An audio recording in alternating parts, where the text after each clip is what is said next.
So I'm afraid this isn't going to be the most happy or fun recording because I don't feel like I'm doing brilliant at the moment. I feel like I've hit a really hard stage of recovery and I'm finding it quite difficult to cope with, in all honesty. And it's not so much coping with the anorexia and like the fear and anxiety around food and weight gain. It's more honestly coping without the anorexia and like, it's like what's left in its place. I've heard people talk about like the void in eating disorder recovery. What is your life when you're not using your eating disorder? Like, who are you as a person? What's your personality? What do you value? Kind of like, what's your place on this earth? Like, it's terrible, but I just keep thinking like, honestly, it sounds so awful, but like, what's the point in me? Like, what do I do in this world? I don't know, who am I? I don't know, I'm having some kind of identity crisis, I think. And it's really not helped by freaking emotions waking up, and not just waking up, like I literally feel like emotions have gone like this to me, like completely slammed me in the face. Probably my body's waking up a bit as well, like hormones. I just honestly, I do not know what's going on in my body, in life. Like, I'm actually a mess. Like, personally, I got ill when I was 13, so it's not like I've even got like a pre-eating disorder adult me. Just like people say, what's your pre-eating disorder weight? Like, I don't know all these things. Like, I really honestly feel like I'm now having to build it, not just relearn it, like build who I am, what I weigh, how I cope with my emotions, what job I want to have, what I'm interested in. Like,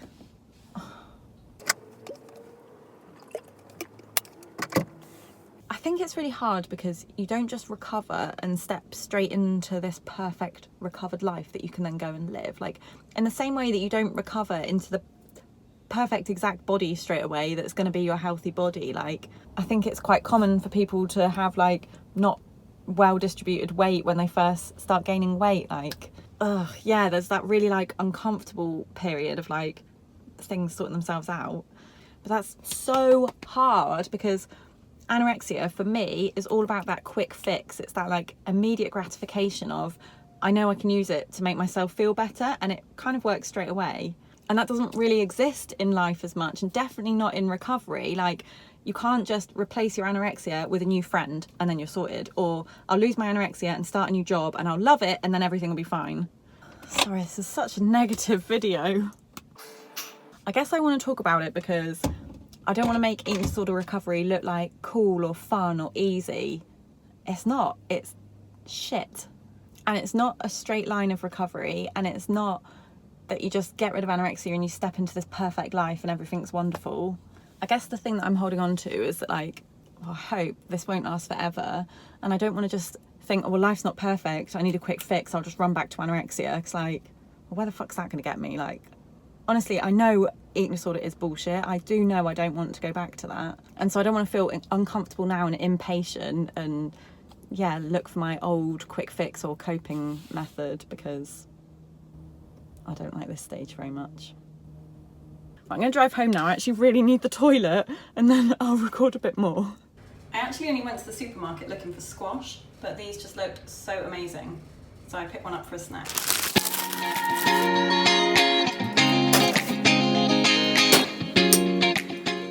Damn it, burnt the bottom again.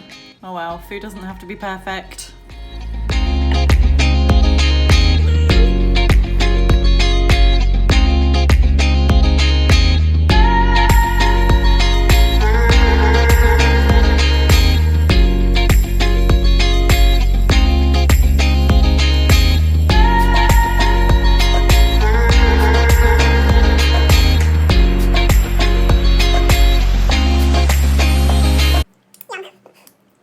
Actually, let me just go and wash my hands a second. Actually, it's too hot. Sorry if the aircon's too noisy, it's just a bit too hot today. So I didn't get a chance to record again in the end yesterday, but today I've just come to a volunteering introductory session. They seem to have held this introductory session at the frickin' school bus spot in Dubai. It was the most mental thing ever to find, currently parked in between two school buses.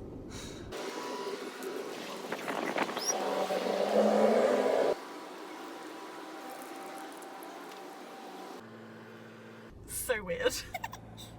I think part of what I'm finding difficult about the stage I'm at now is I've got so much more capacity for life. Like, I've got attention, I'm not freezing cold, I'm not starving hungry.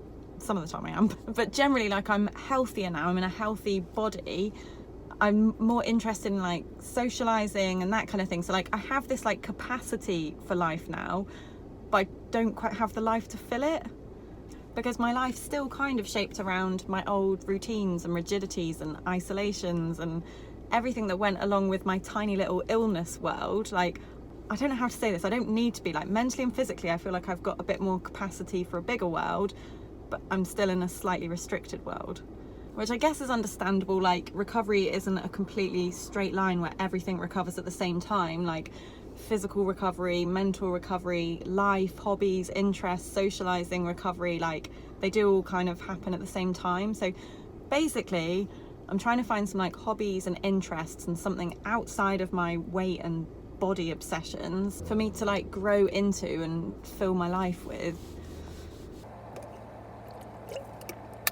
I felt a bit bad that yesterday's video was so negative, and like, even though I am finding this stage very hard at the moment, I wanted to talk a bit about what I'm trying to do to cope with it. And one of the things that I said in the video was, what's the point in me? Which I don't know if other people think as they're starting to like shed food and weight, like, what else do I do? But one thing I've learned from like a couple of podcasts, and Brendan says it to me as well, and I try to remind myself this every day, is like, you don't need to do something to be worthwhile. You don't need to be skinny to be good. You don't need to be achieving or be happy or be productive or smart or anything. Like, just in being you and in being human, you have inherent value.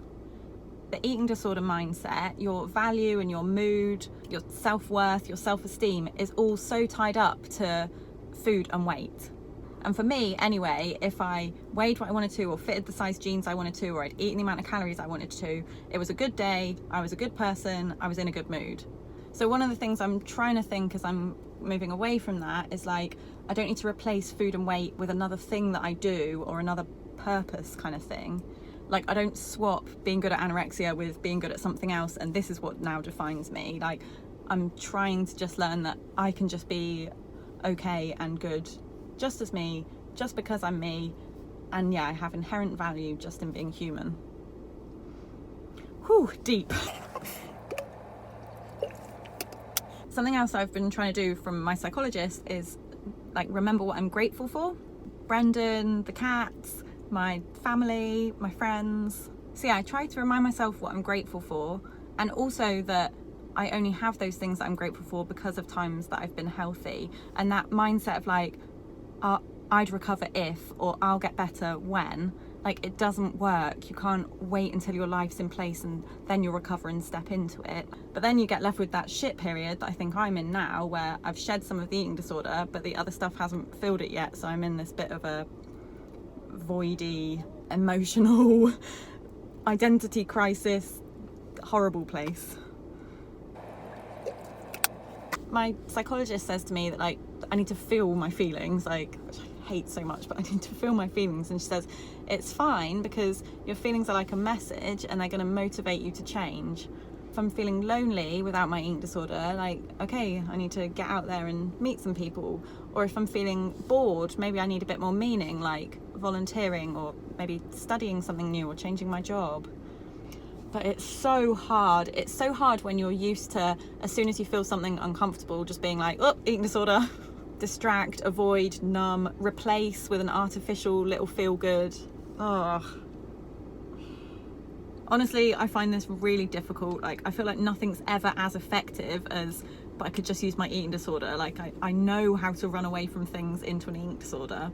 So trying to just like sit with a feeling and do other random shit that doesn't really seem to like fix it in the same way.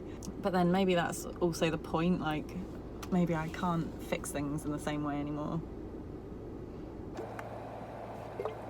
And also, I'm sorry if the videos aren't always like fun and exciting in the next couple of weeks. It just gets difficult if like I'm not in a very good mood or in a good headspace. So if I miss a week, or if they're not the funnest YouTube video you've ever seen, like, I'm sorry. And hopefully it won't be forever. Like, hopefully this stage will pass. Right, Brendan just phoned, so I'm gonna head home now. He's picked up fresh rolls and tuna for lunch, so we'll have tuna mayonnaise rolls, which is our favourite. Also, he's just been playing football this morning and he scored a goal, so he's absolutely buzzing. I can't wait to get to a point in my life where like I've just got things that I'm interested in and that make me that happy, and that it's not like what tiny weeny jean size do I fit or what did I weigh this morning that gives me that, but it's something genuine in life that makes me feel like that. I guess in this volunteering thing, like I actually cried during the briefing. They were talking about some of the women workers, like, so basically the volunteering is working with blue-collared workers in Dubai, so people who are like on construction sites, security guards, cleaners, like the friggin' school bus drivers, which is why I'm sat in amongst all the school buses. And you do things with them like distribute food and blankets, that's one of the projects, or like teaching them English, reading classes.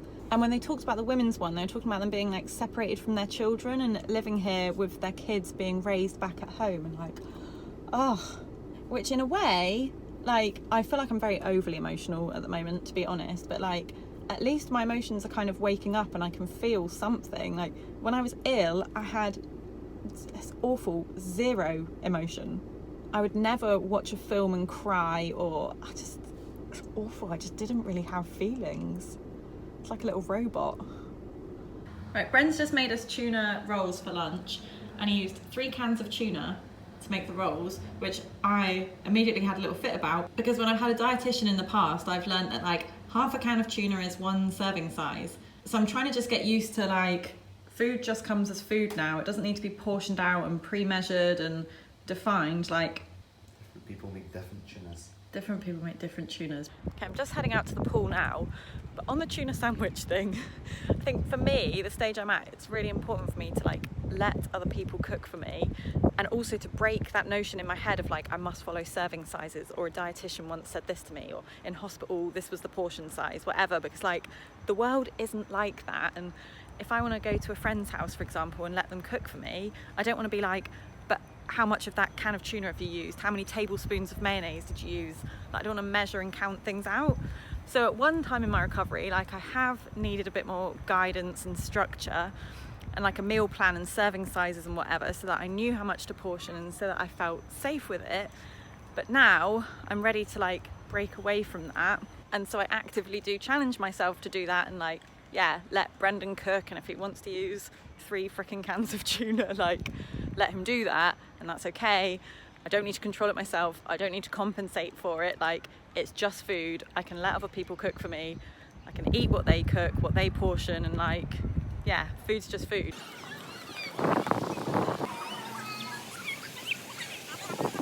Right, I'm heading out again. I just got home and Brendan and I are both hungry, fancy some crisps, so I'm going to get us a multi-bag to share before our dinner. And so it's another example of not portioning food all the time and like following exact precise measures on packets. And it's kind of scary to me because it's not portioned and safe and controlled and whatever, but like my family does it all the time. Like if they're cooking dinner, they'll just have a bag of crisps open. Oh, chips, sorry, if you're American, we call them, in the UK we call them crisps, in America you call them chips, right? Is that right? Yeah, it is right. And then what you call French fries in America, we call chips. Oh my god, I've confused myself so much.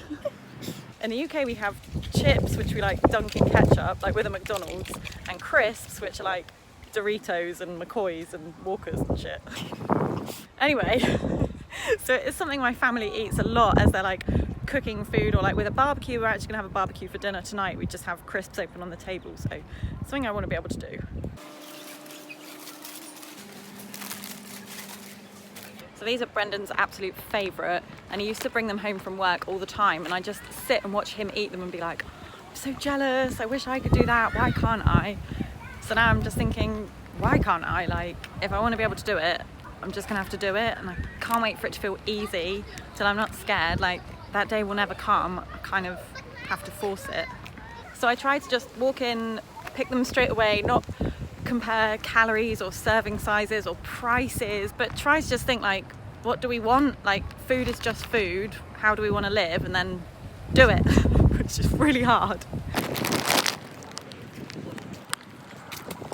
People think I'm mental. I feel like people are going to want to know, like, how do I portion it, how am I going to know what's enough, blah blah blah, and like, and honestly that's the point. Like, I'm not going to portion it, I'm just going to eat them just like Brendan does, and not restrict and try and pretend that I'm eating them and not really eat them, not leave something out for my dinner to make up for it. And I think my kind of fear is like, oh, but it's going to be more than your snack would normally be, or it's at a different time to what you'd normally eat. Like, that does still scare me, but like at the same time it's what I'm trying to break, and I don't want to have to eat at the same time every day and have the same amount of calories in a snack and just stick to safe foods and not be able to join in with what other people do. So honestly, if people are interested in how I like challenge these things and force change and whatever, like, this is how I do it. And it's not easy, I don't feel ready all the time to do it, or like, yeah, I don't wait till it's easy, honestly, I just do it. Like, literally, like, what life do I want to live, what do I want to be able to do, I'm at my door now, and then I try and do it. So anyway, long waffling way to say I've just bought a bag of crisps. But lots of love to everyone, and I'll speak to you soon.